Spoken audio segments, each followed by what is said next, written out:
African migrants in Yemen continue to suffer despite the United Nations interventions. The war in the country has aggravated their suffering and made them subject to violations in recruitment, especially in healthy controlled areas. The following report has more details. Yemen used to open its arms to migrants throughout the years, Ethiopians and Somalians and other countries. Yet, since the start of the conflict with the hard living conditions, it's not as safe as before for the migrants. And despite this fact, at least 28,000 people have crossed from the Horn of Africa to war-torn Yemen in the first 5 months in 2022. The rise in arrivals is cause for alarm in a country now grappling with its 8th year of the conflict.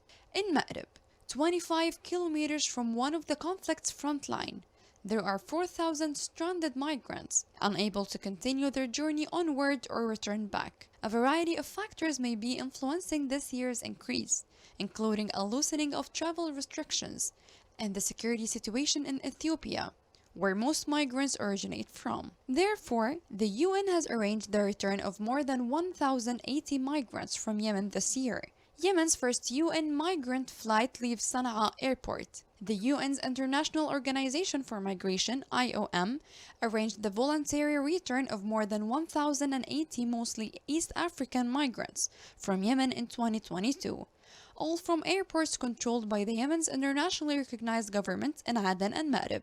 Many of the passengers flying from Sana'a to Addis Ababa on Tuesday were unaccompanied minors and people with medical conditions. About 43,000 migrants are thought to be stranded in Yemen, almost all arriving with the intention of traveling north to neighboring Saudi Arabia. Migrants are regularly killed in crossfire, detained or enlisted as fighters by Yemen's warring factions. More than 40,000 landed on Yemen's shores this year, according to the International Organization Migration. A third of them are women and children.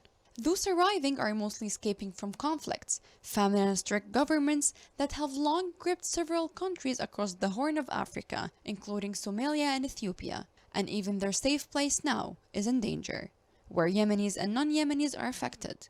Will they get the needed help before it gets worse? This is what we hope for.